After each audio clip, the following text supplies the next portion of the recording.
que sea más o menos teórica, porque ya tenemos que comenzar esta práctica para el juego de roles, como les decía. Recuerden que en la clase de ayer nos quedamos en esta información de los saludos y las posibilidades de saludos que ustedes tenían de acuerdo a los niveles de formalidad de las situaciones que podríamos tener. Entonces recuerden que habían saludos que eran muy formales, que eran estos saludos que partían con el good, que era el good morning, good afternoon y el good evening. Y teníamos saludos que eran un poco más informales, que eran, por ejemplo, el hi, el WhatsApp. Y teníamos siempre unos comodines que nos van a servir para cualquier situación. Recuerden que esos eran el hello, que el hello es el hola universal, que nos sirve para cualquier tipo de situación. Y también tenemos el how are you, que está presente en todos los saludos iniciales, porque obviamente es de cortesía preguntarle a la otra persona cómo está en cualquier situación. Puede ser que esté conociendo a esa persona, que podamos ser amigos, que estemos hablando por teléfono, que sea una persona que me está atendiendo en algún lugar. En cualquier situación, el how are you, el cómo estás, va a ser bueno incluirlo. Y como ya teníamos los saludos, ahora tendríamos que ir entonces a la última parte de los diálogos, que serían entonces las despedidas. Y las despedidas también pueden ir en algunos niveles de formalidad que nosotros podamos tener. Entonces déjenme compartirles inmediatamente esta parte de la PPT. Ahí, recuerden, ahí teníamos entonces los saludos, recuerden, esos son los saludos. Y acá tenemos entonces las despedidas. Si se fijan, las despedidas son menos porque por lo general no se ocupan muchas variaciones en despedida en inglés. Hay obviamente una cierta cantidad que no tenemos acá, que también son más informales que de lo que hay acá, pero no hay mucha variante, por así decirlo, para la despedida. Es más fija que el saludo. Entonces, fíjense en lo primero que tenemos acá, que sería el goodbye. Goodbye. Yo creo que más de alguna vez lo han escuchado. Goodbye. ¿Cuál sería el significado de goodbye? Adiós. Adiós. Exactamente, sería adiós. Entonces, goodbye significa adiós. Fíjense que el adiós es más formal, es mucho más formal. Luego tenemos ahí la palabra o la frase see you. See you. ¿Cuál sería el significado de see you? Nos vemos. Perfecto. See you sería entonces nos vemos. Nos vemos. La palabra see significa ver. Así que sería entonces nos vemos. También podemos combinar un par de saludos o algunas otras palabras con see you también para que sea también un poquito más formal. Como lo que tenemos aquí después del see you, que sería it was nice to see you. It was nice to see you. ¿Qué creen ustedes que sería el significado de esa frase? Profe, Como el que- nice es alegría, ¿cierto? Puede ser alegre, pero en este caso sería como agradable. Sería lindo ¿Fue agradable verte. verte? Perfecto. Sería ahí. Fue agradable. Fue agradable. Recuerden que esta es una despedida. Fue agradable verte.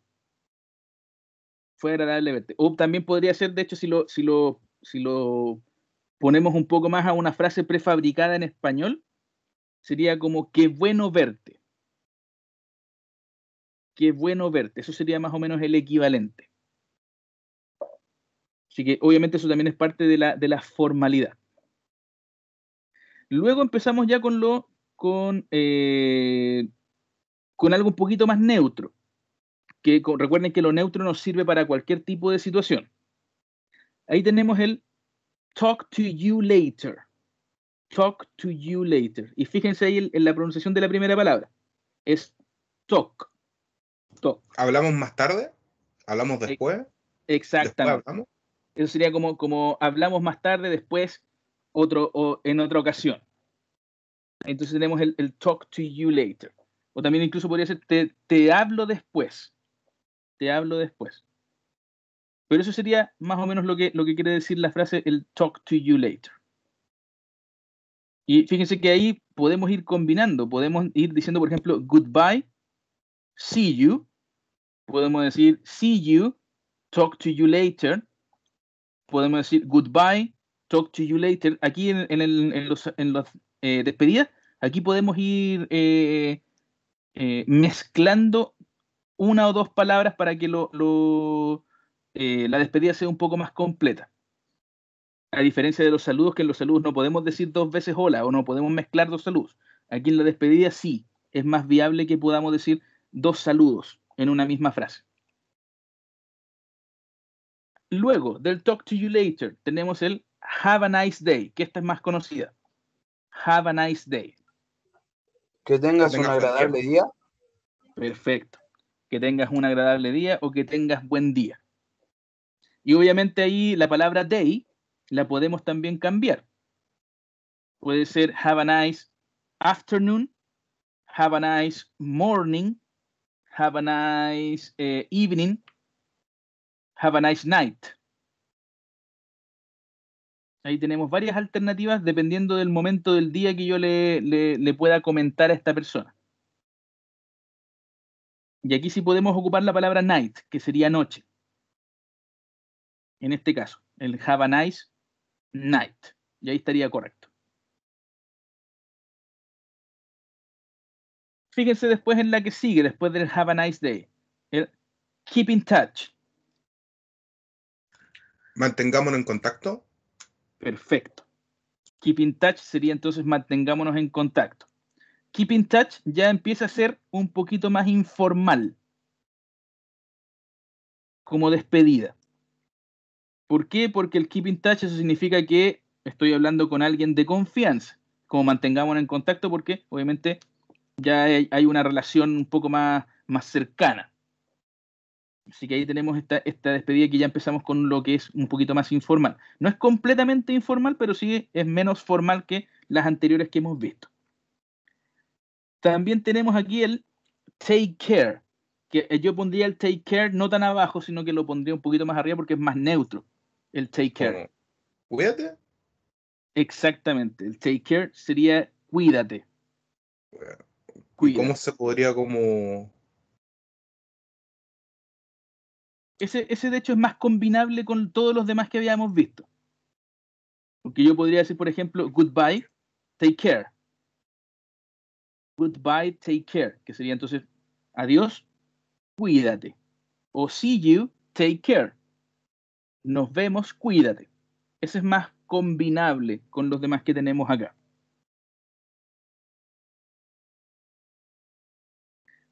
Luego ya tenemos estos tres que están al último, que esos sí son informales. Saludos informales, perdón, despedidas informales. Por ejemplo, tenemos el I have to go.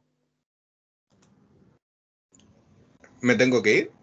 Exactamente, que esto no es una despedida así como sola, no es una despedida como tal, pero sí me incita a que el momento de despedirse ya llegó dentro de una conversación.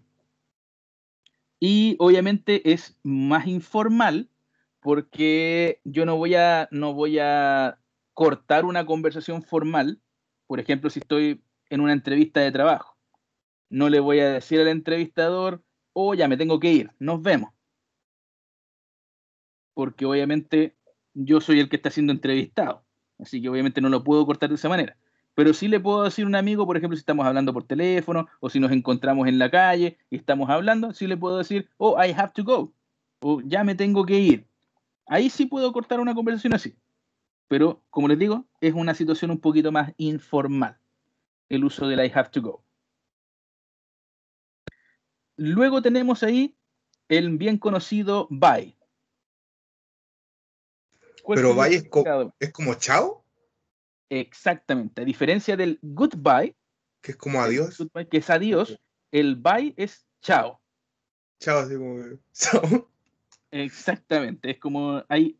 Y de hecho, el bye Y la palabra que está, la frase que está abajo, el I am off, sería como el equivalente que nosotros tenemos acá en español, chao, nos vimos. Ese sería el I am off. Profe, ¿cómo ¿puede repetirlo, por favor? El bye, I am off. Ya, es como... Eso sería como, chao, nos vimos. Cuando lo combinamos, porque eso sí es lo más informal que podemos tener. Eso sí es lo más informal. Y el I am off es como me voy o me fui.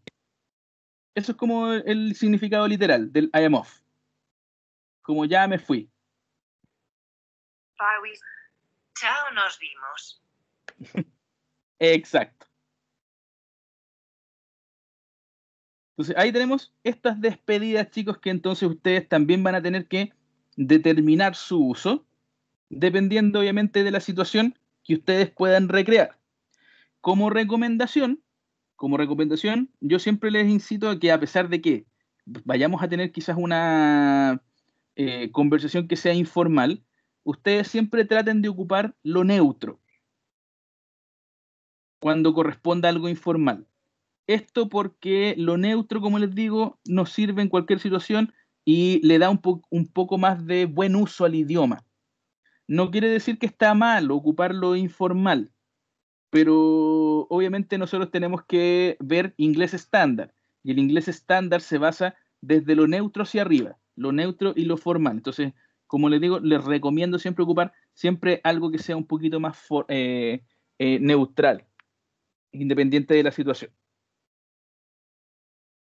Bien, chicos, entonces, ahí tenemos ya, como habíamos visto ayer, los saludos para comenzar las conversaciones. Tenemos ya las despedidas para terminar las conversaciones. Recuerden que ayer también vimos los números que nos van a servir para diferentes aspectos de información personal. Y las clases anteriores habíamos visto el abecedario y cómo deletrear diferentes aspectos. Fíjense que ya tenemos bastante información. Nos falta ver solamente una parte de lo básico del idioma, que esto es lo que estábamos conversando al inicio de la clase. Esto es básico y es por eso que es tan conocido, es por eso que es tan repetitivo y es por eso que lo tenemos que volver a repetir, porque nunca es suficiente con este aspecto. Y este aspecto es el uso de los pronombres personales de forma correcta y el verbo to be. Vamos a darle una pequeña revisión nada más a esto porque no lo vamos a ocupar mucho durante esta unidad, sino que lo vamos a retomar en la siguiente unidad. Ahí sí que ustedes van a ocupar bastante frases con el verbo to be. Pero vamos a ver cuál es su uso y cuál es su significado. Porque yo sé que en algunas ocasiones se enseña, de hecho, de mala forma el uso del verbo to be. Se tiende a confundir también el uso que tiene el verbo to be. ¿Y por qué lo tenemos que ver con los pronombres? Porque justamente hay que separarlos. Porque se enseñan juntos normalmente en los colegios, pero ellos no están siempre juntos. No es que vayan obligatoriamente juntos. Van juntos cuando es necesario, para que eso quede lo más claro posible. Entonces, lo primero, los pronombres personales son importantes porque en inglés, y esto es algo que siempre se incurre en un error acá, en inglés nosotros no podemos omitir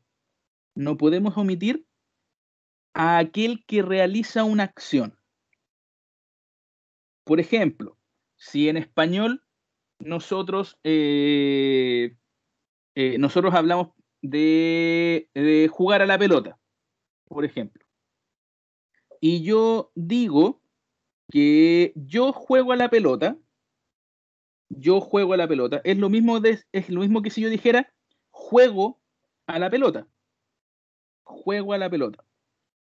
Es lo mismo decir yo juego a la pelota que juego a la pelota.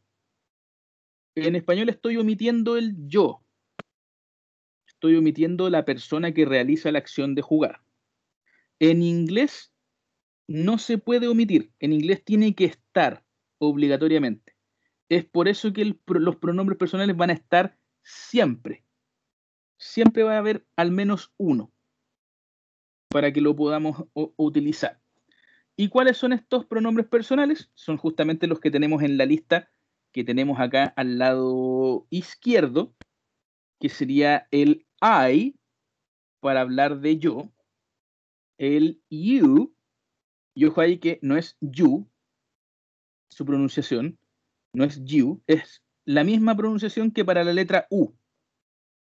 Este también sería you, que sería el tú o el ustedes. En plural también se ocupa. Luego tenemos el he, que sería para hablar de él, she, que sería para hablar de ella, el it, que sería para hablar de algo en particular, alguna cosa, algún animal, algo que no tenga género determinado. Ahí ocuparíamos el it y que es singular, que es solamente uno. Luego tenemos el we, que sería nosotros. Luego tenemos el you, otra vez, porque como les dije, you puede ser tú, pero también ustedes o vosotros, para que lo pongamos en español. Y por último, tenemos entonces el they, que sería ellos o ellas. Que ahí no hay distinción de género, ahí estamos poniendo un grupo. Esos serían entonces los pronombres personales que van acompañados de alguna acción, siempre. Van directamente antecediendo alguna acción en concreto. Entonces, por ejemplo, si yo quiero decir, yo juego a la pelota, que en español sería juego a la pelota, en inglés obligatoriamente debe ser I play football. ¿Y el play? El play sería ahí el juego. Ahí sería la palabra play. I play football. I play football. Profe, Profe, digo, I am play de fútbol. Eso estaría con el am de más. Ah, ok. Y ahí es donde tenemos que hacer ahora la diferencia. Ese am que está ahí, no tendría un sentido lógico en base a lo que tú quieras decir. No es que no sea posible tenerlo, ahí en medio, no es que no sea posible, pero sí, dependiendo de lo que tú quieras decir, es que tiene que ir o no. No es que siempre vaya con el I, por ejemplo. Que eso es algo profe, que se está confundiendo. ¿sería I am football player o no? Ahí podría ser, exactamente.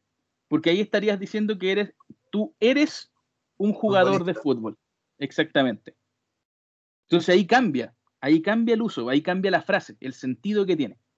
Y eso es lo que tenemos que determinar ahora. ¿Qué es lo que tenemos que hacer cuando, por ejemplo, vamos a ocupar el verbo to be, que es tan conocido, que es tan usado, que se repite mucho, que lo enseñan en todos lados? Y eso es por la razón de que es uno de los verbos más complejos que existe en inglés. Es una palabra compleja. A pesar de que sea como muy simple a primera vista, es bastante complejo su uso porque es el único verbo que existe en inglés que se conjuga en 3 formas diferentes. Es el único. ¿Y cuál es su significado? El verbo to be tiene 2 significados. En español significa ser y también significa estar. Significa ser y significa estar.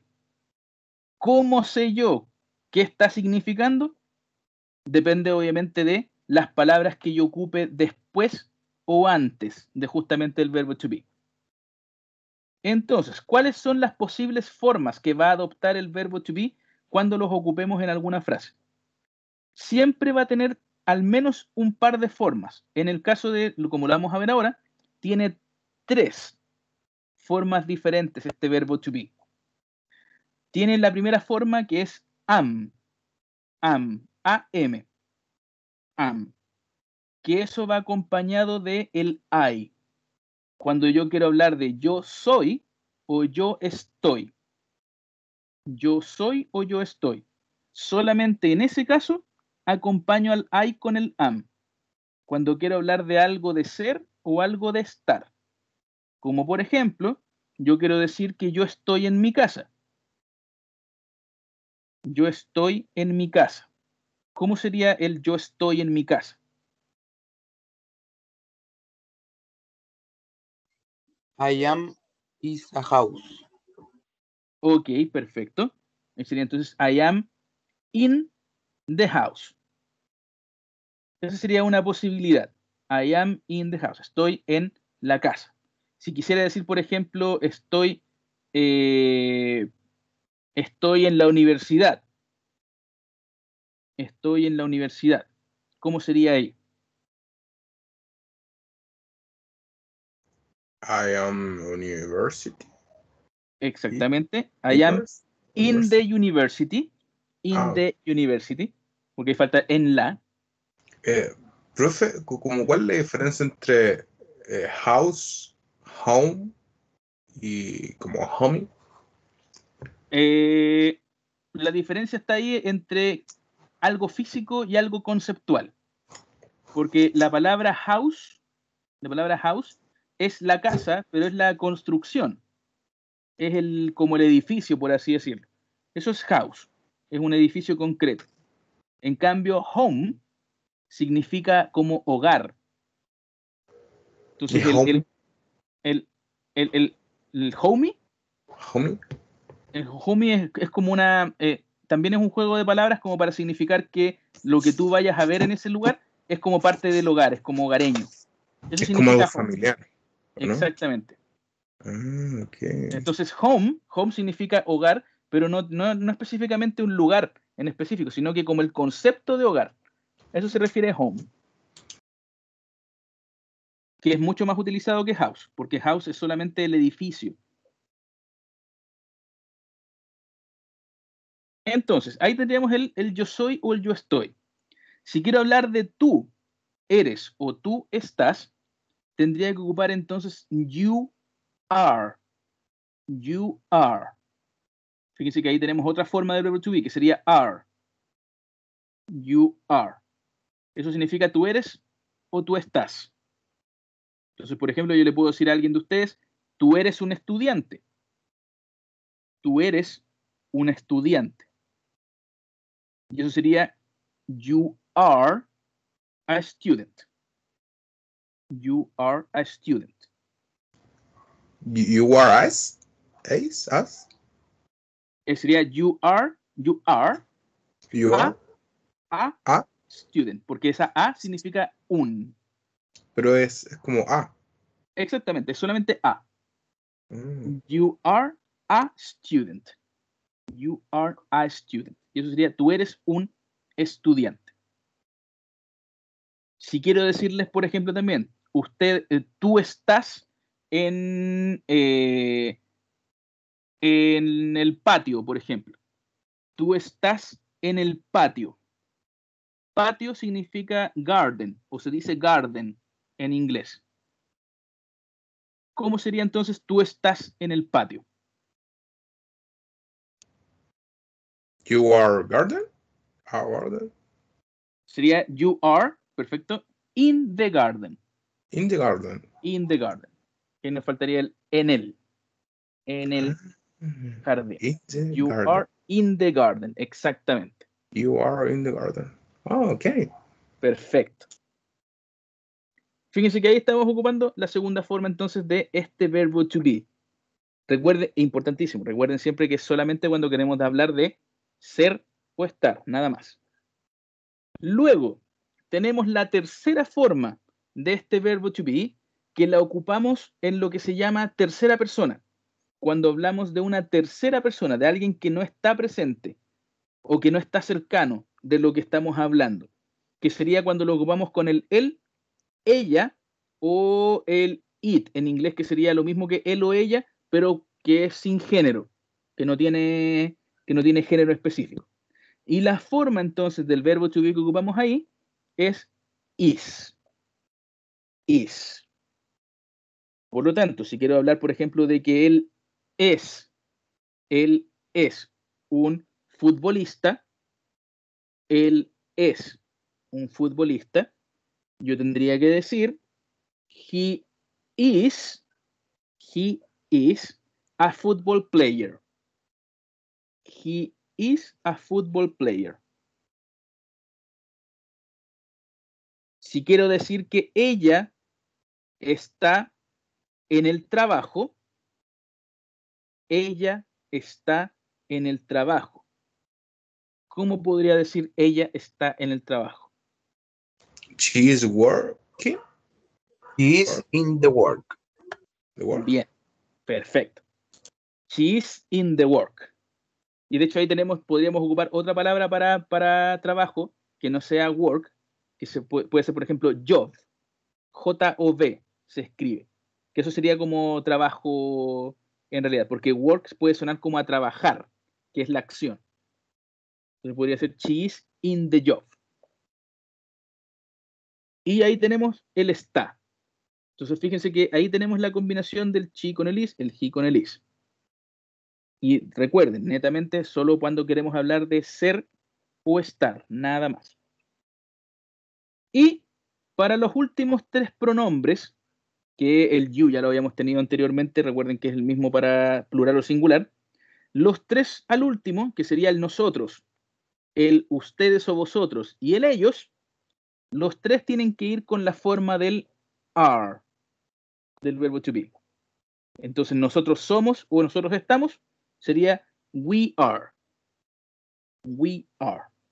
Si quiero hablar de ustedes son o ustedes están, tendría que ser nuevamente you are. You are. Y para decir que ellos están o ellos son, tendríamos entonces que decir they are. They are. ¿Cómo? They are. Exactamente. They are. They They are. Y esa sería la forma correcta de ocupar el verbo to be. Como les digo, es más preciso el uso del verbo to be cuando lo vemos en un contexto en donde realmente tengamos que ocuparlo. Recuerden que, como les dije, en lo que nos queda por ver ahora, no lo vamos a ocupar mucho. Lo vamos a ocupar solamente un par de veces en alguna respuesta. Más que eso, no lo vamos a ocupar. Pero es importante que podamos tener esa definición ahora porque, si bien es cierto, lo vamos a ocupar poco, lo vamos a ocupar ya al fin y al cabo. Así que es importante que podamos hacer esta diferencia. Y de hecho, lo que más vamos a ocupar acá, lo que más vamos a ocupar sería el I am. Porque recuerden que vamos a estar hablando de nuestros datos personales. Así que el I am es el que más vamos a ocupar ahora, en esta unidad al menos. Bien, chicos.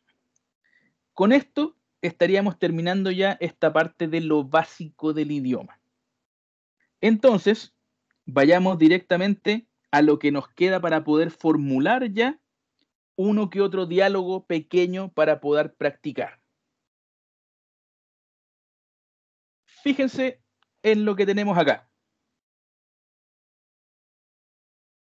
Fíjense en lo que tenemos acá.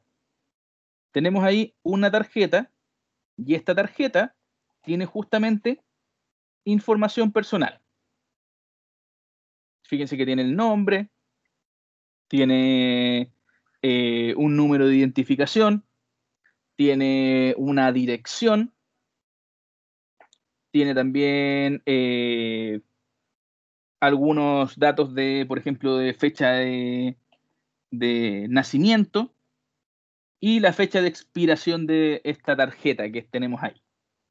Entonces, fíjense las preguntas y respuestas que tenemos también acá, en el lado izquierdo. La primera pregunta que tenemos acá, what's your name? What's your name? ¿Cuál sería el significado de esa pregunta? What's your name? ¿Cuál es tu nombre? ¿Cuál es tu nombre? Exacto. Pero es que agrega el apellido. Es que, ojo ahí, porque fíjense en la situación que sería preguntarle, por ejemplo, a alguien el nombre, no el first name. Recuerden que para el primer nombre se decía first name. First name. Acá tenemos solamente name.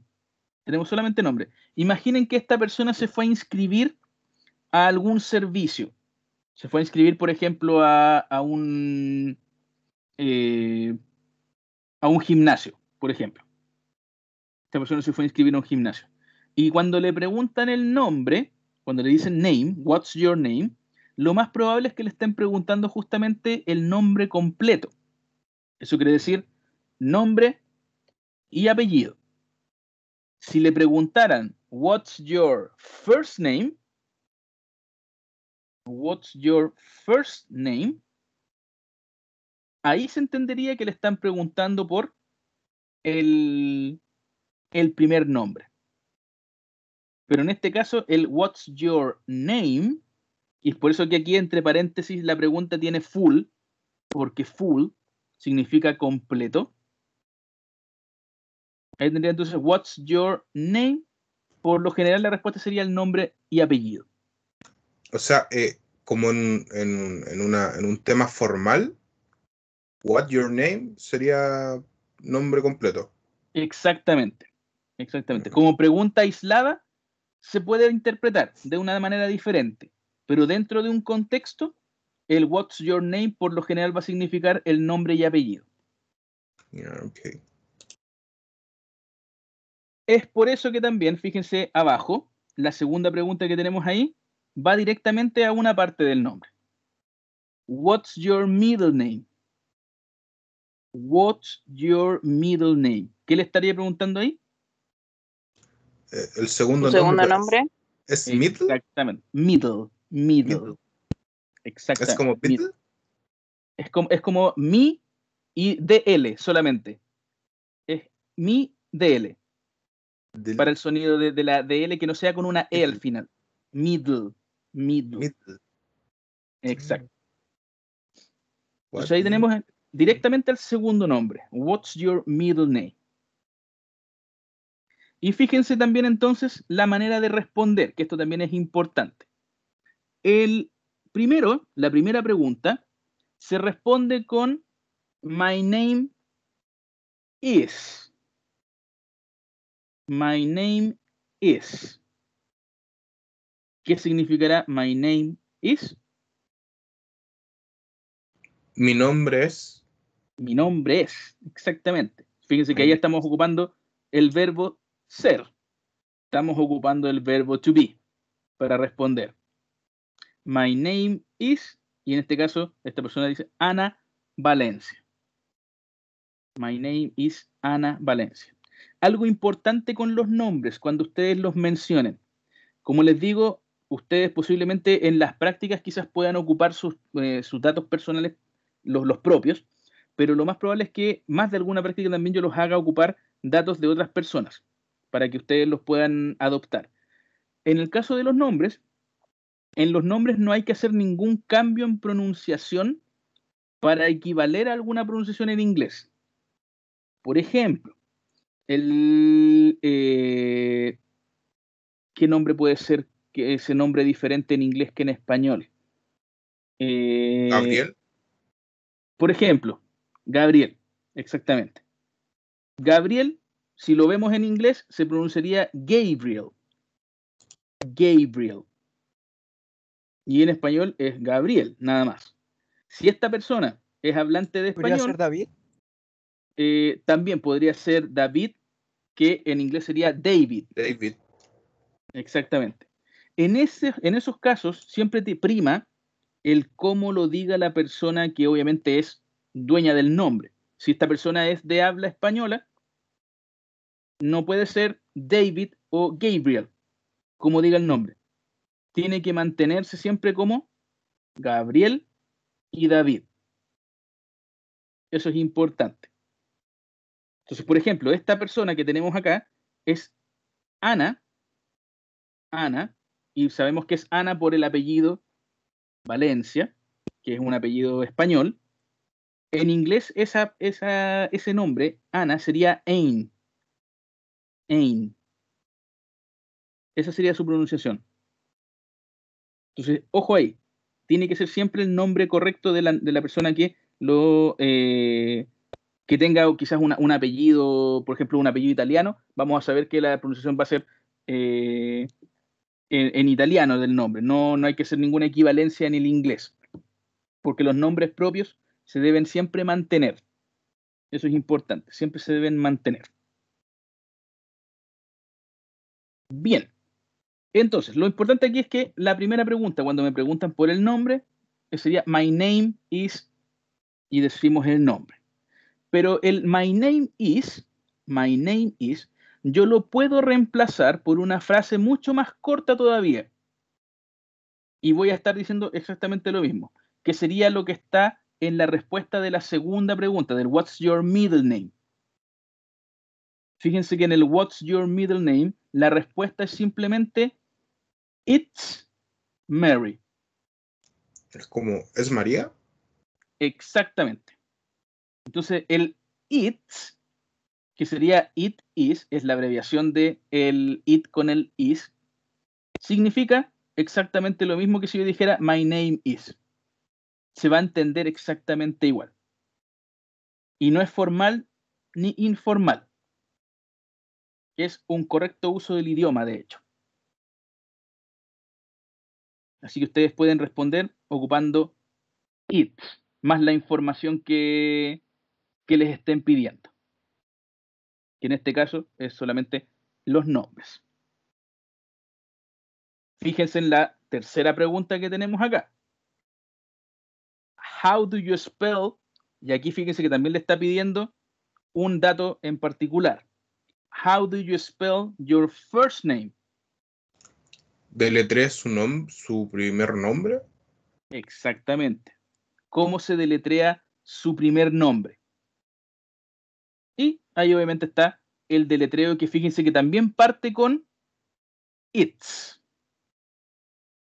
It's. Ay. Sonó como A-N-N-A. Exacto. A-N-N-A.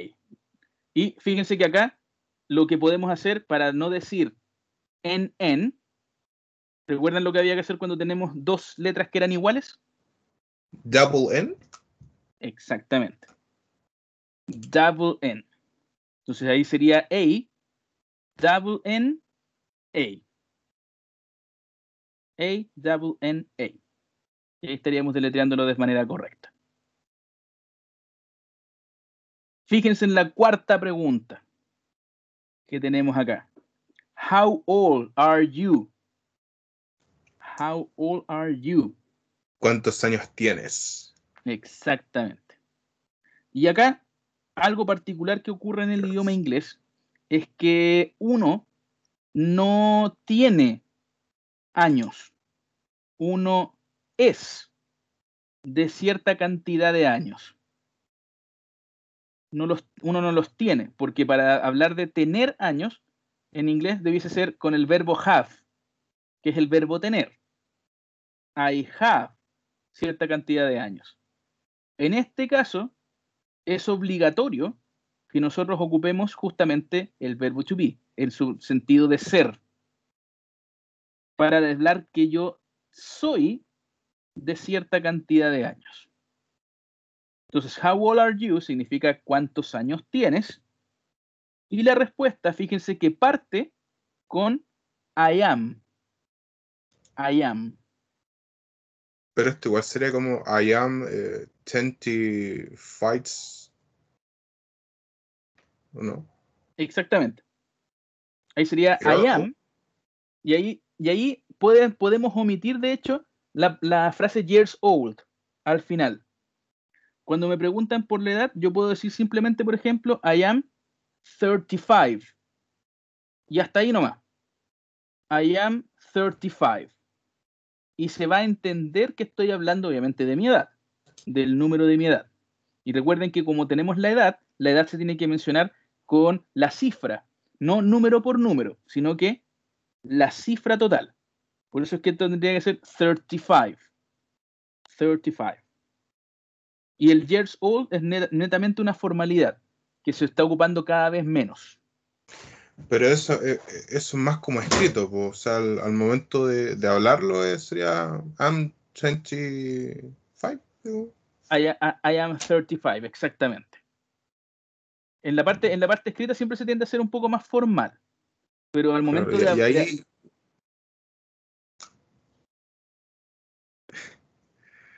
ahí aparece escrita. exactamente. Ok. Pero como les digo, al momento de hablarlo, ustedes pueden omitirlo perfectamente y se sigue entendiendo lo mismo. Y sigue siendo incluso hasta formal. No hay necesidad de decir years old para ser más formal al momento de hablar. Así que fíjense entonces aquí que tenemos ya 4 posibilidades de pregunta para la información personal. Pero esto no es lo único que ustedes podrían llegar a preguntar en cuanto a información personal. No solamente por el nombre y por la edad. Veamos la siguiente diapositiva para que veamos más posibilidades de preguntas. Fíjense lo que tenemos acá. Acá tenemos otra tarjeta de contacto. Acá tenemos otro tipo de información que nos puede aparecer acá. Lo primero, importantísimo, dado la situación en que estamos, se pregunta cada vez más. What's your email address? Address. What's your email address? ¿Cuál sería el significado? ¿Cuál es tu correo? Exactamente, ¿cuál es tu correo ¿Cuál es tu electrónico? email? Claro. Y el correo electrónico se menciona de una manera particular. ¿Cuál es esta manera particular que tenemos de hablar del correo electrónico? Lo primero es que el correo electrónico tiene una simbología que es particular. Por ejemplo, la arroba, los puntos, podemos tener también guiones o guiones bajos en medio del nombre del correo. Podemos tener números también en medio del correo. Podemos tener siglas en el correo también. Y tenemos obviamente también los .com, .org, .net, que también tiene ahí una simbología en especial. Toda esa información tenemos que controlarla porque el correo electrónico ustedes lo van a tener que mencionar. Entonces, ¿cómo podemos leer el correo electrónico? Fíjense en que el correo que tenemos justamente ahí, en esta diapositiva, es bastante simple, no tiene mucha simbología en el nombre del correo.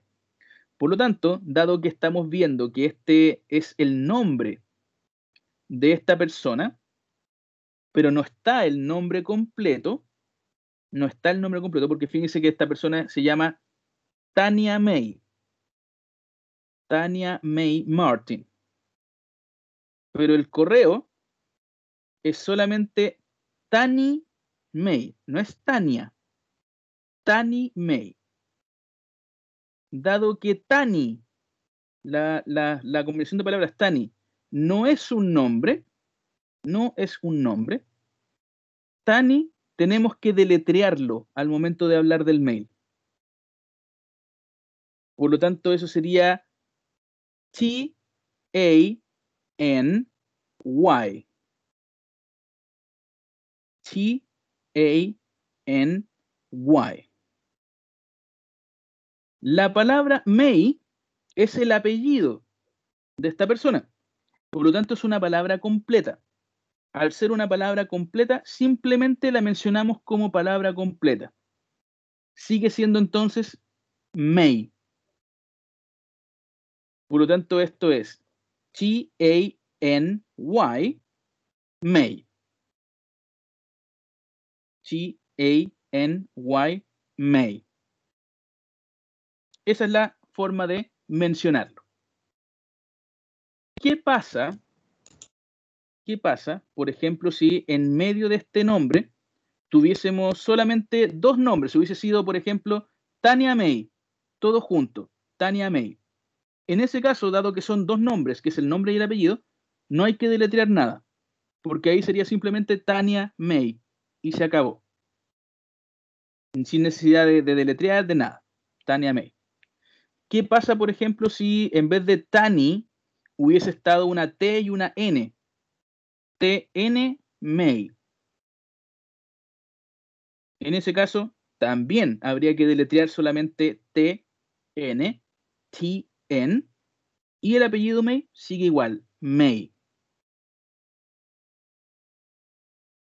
¿Qué pasa, por ejemplo, si en vez de Tani May hubiese sido T.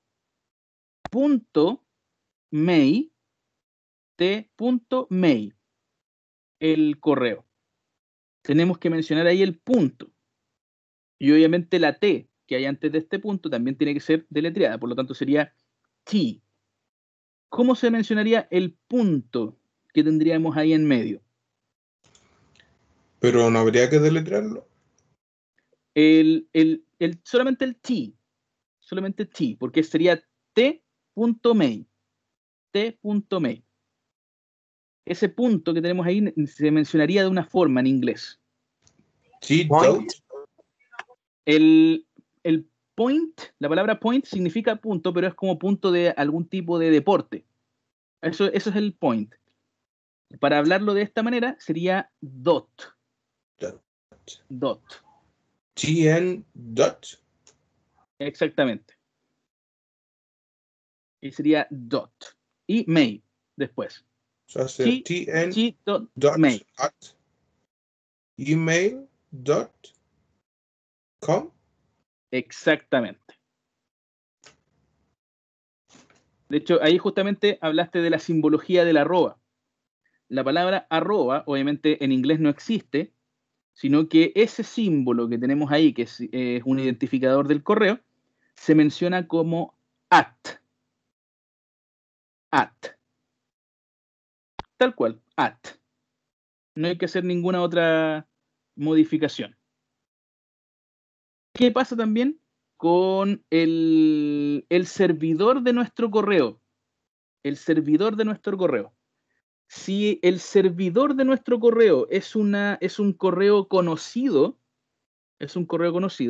lo tenemos que mencionar como palabra. ¿Qué tipos de servidores de correo conocidos creen ustedes que no hay que hacer ninguna modificación, que tenemos que mencionarlos como palabra? Gmail. Por ejemplo, Gmail, Yahoo. Hotmail, Yahoo, exactamente. Outlook. Exactamente, Outlook. Perfecto. Ese tipo de correos, dado que es conocido, toda la gente sabe cómo escribirlos. Esos tendríamos que mencionarlos tal cual como son, en su pronunciación normal. Pero, ¿qué pasa, por ejemplo, con un correo institucional? Con un correo que no es conocido. Tiene que deletrear, profe. Exactamente. En un correo institucional, a pesar de que el correo institucional puede ser muy largo, en ese caso habría que deletrearlo, porque no es conocido. La otra persona, a pesar de que pueda decirle yo 2 palabras, no va a saber cómo escribirlas porque es solamente de la institución. Como Así los que ahí, tienen correos corporativos. exactamente. Y Bueno, en ese caso que la parte donde está, no sé, email salga, no sé, G Corporate. Ahí también habría que deletrearlo. O la Habría que otra claro, o la otra posibilidad sería mencionarlo y la otra persona que pida el deletreo si es que es necesario. Okay. Esa sería la otra opción. Pero por lo general los correos corporativos o los correos institucionales son deletreados porque la otra persona no tiene por qué conocer el cómo se pronuncia o cómo se escribe la corporación o la institución.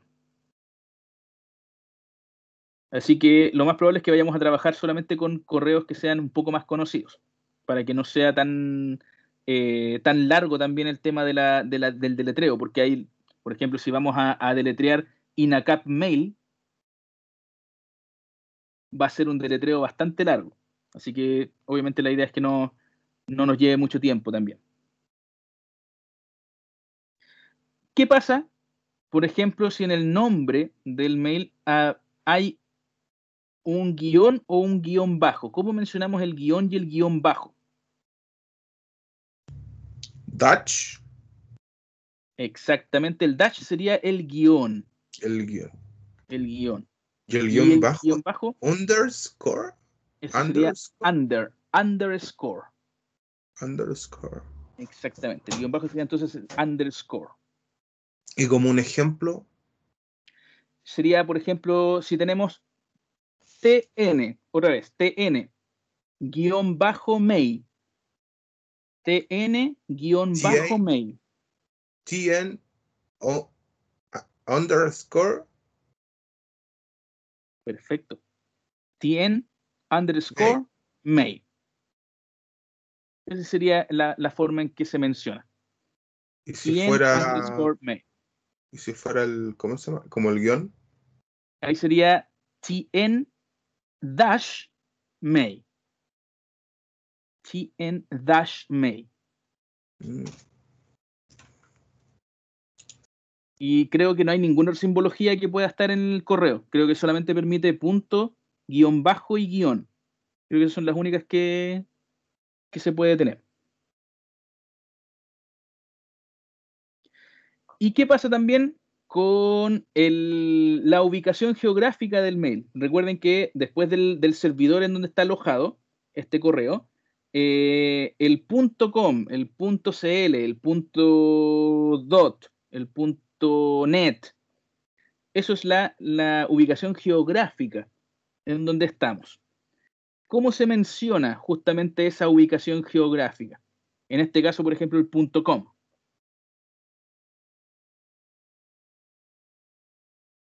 pero no sé, sería .com. Exactamente. Dado que es una ubicación conocida, o que ya es como mundialmente conocido el .com, sigue siendo .com, también en inglés, Y, .com.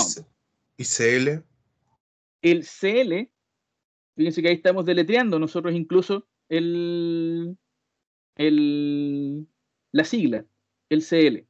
Pero ¿cómo tendría que ser en inglés?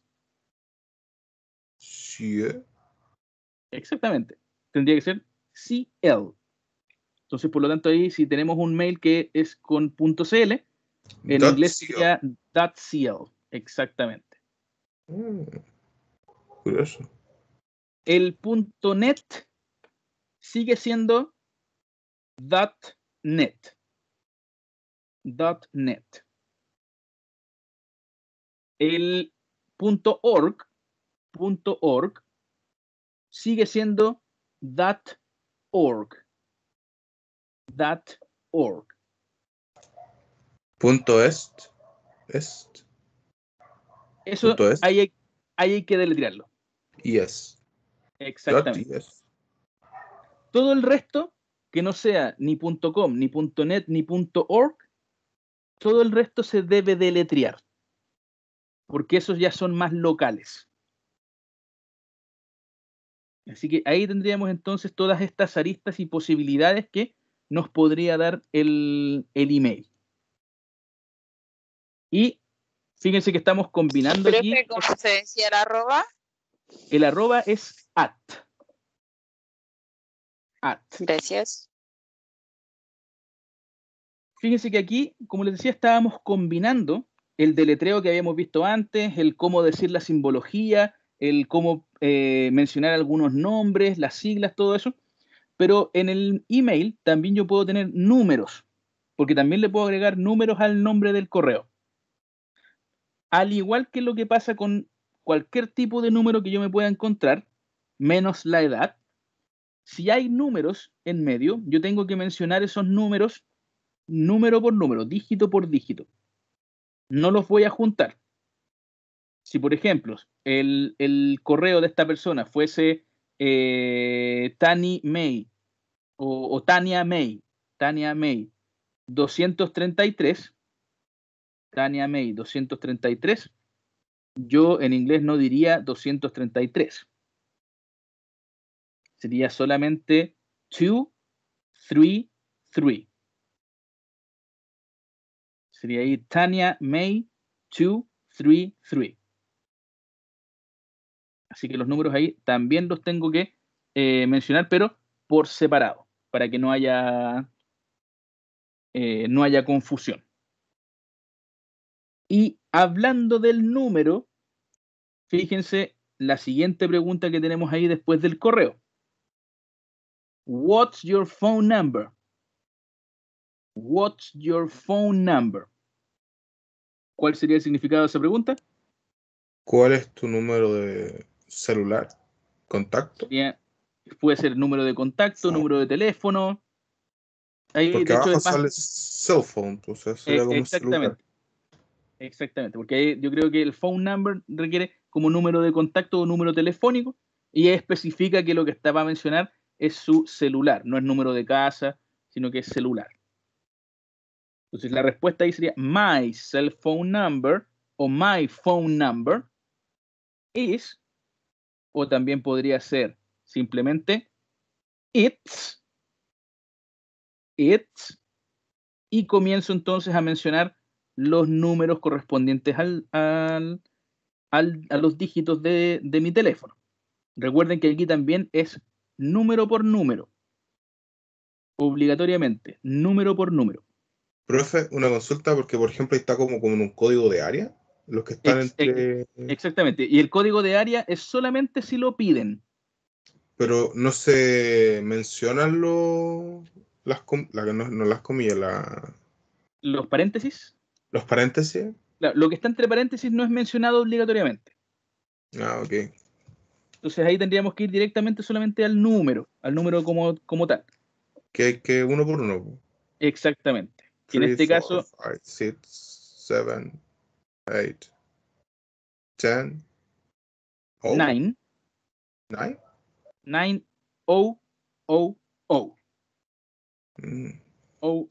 Recuerden que el 0 no se menciona como 0, sino que se menciona como O. En el caso de los números telefónicos o los números que sean solamente dígitos.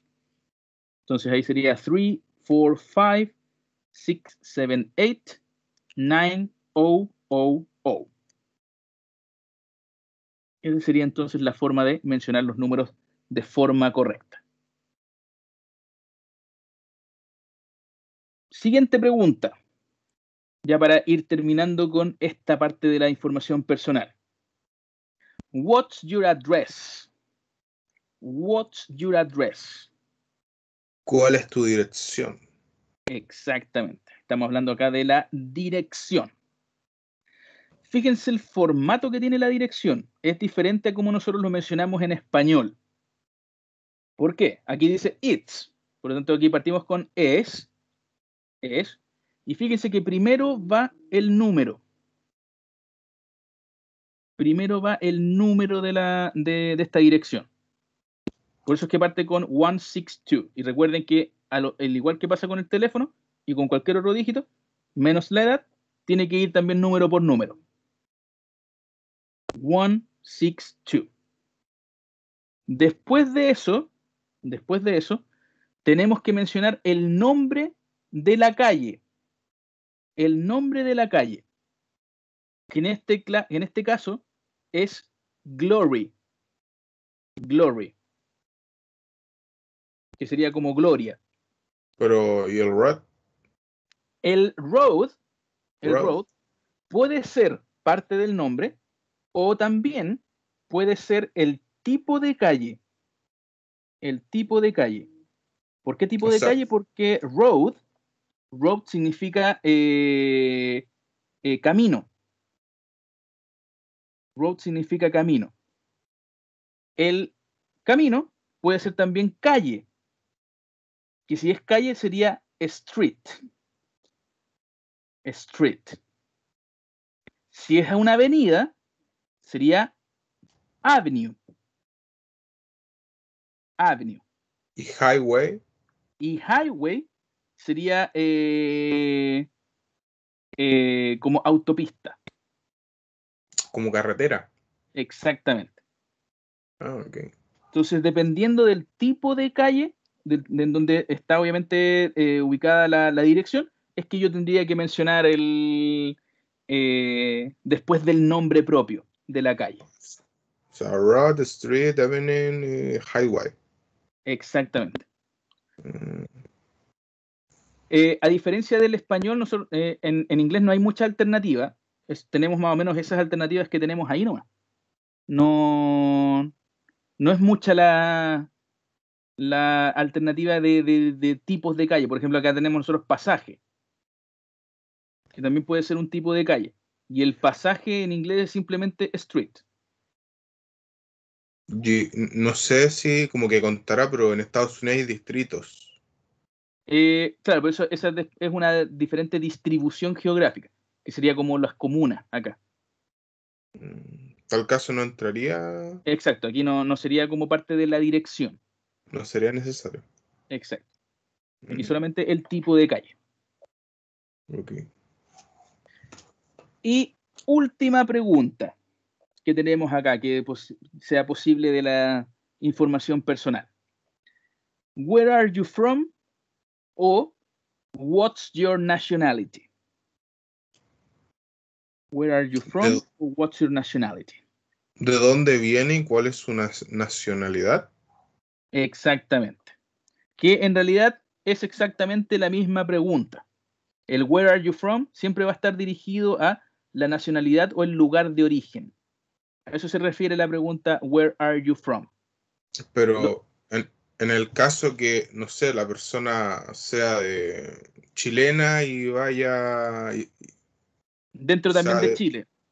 claro, Ahí podría ser el where are you from, podría significar entonces, por ejemplo, la comuna. Entonces, cuando yo sé que la otra persona tiene una nacionalidad, que obviamente es la misma que yo porque estamos dentro del mismo país, y me preguntan where are you from, tendría que ser entonces ahí en la comuna, ok.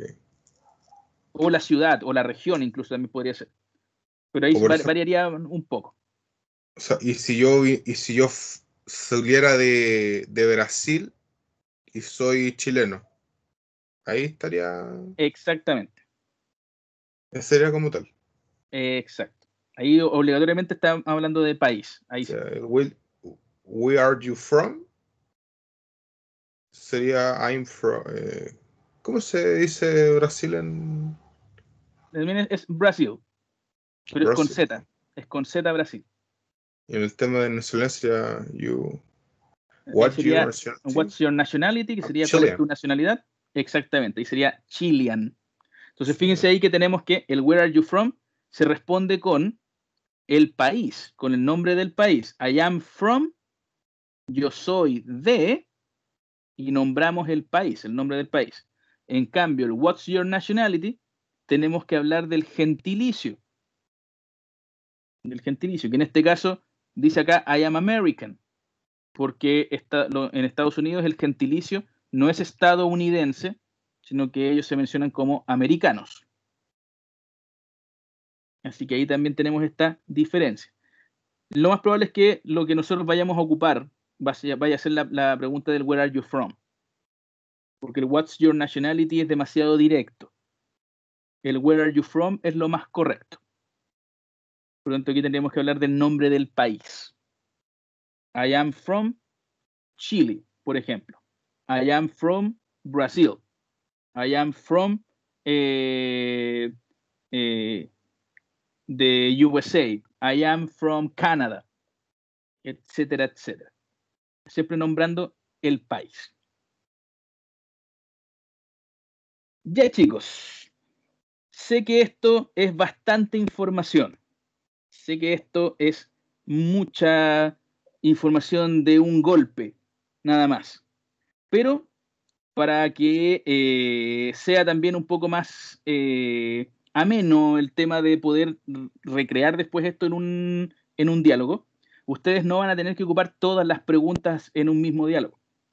Todos los diálogos que nosotros vayamos a realizar, que vayamos a practicar y que ustedes van a tener que recrear después como evaluación, tienen que tener solo 4 preguntas.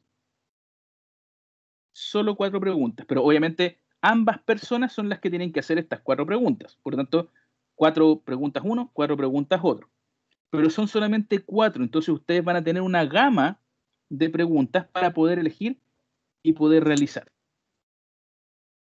Así que no las van a tener que hacer todas. Que eso es algo bueno porque son varias preguntas. ¿Qué vamos a hacer entonces ya desde la próxima clase? Como ustedes ya tienen este PPT en su ambiente de aprendizaje, Les pido que para la próxima clase vengan ya preparados para poder responder a cada una de las preguntas que tenemos acá. ¿Por qué?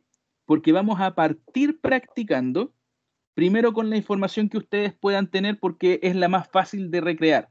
Primero es la información personal de uno mismo, es más fácil de recrear en otro idioma. Así que les voy a pedir que ya vengan preparados para poder responder las preguntas que tenemos acá. Y le voy a pedir entonces a una persona que realice las preguntas y otra persona que vaya respondiendo esas preguntas con la información personal. Primero lo vamos a hacer pregunta-respuesta, nada más.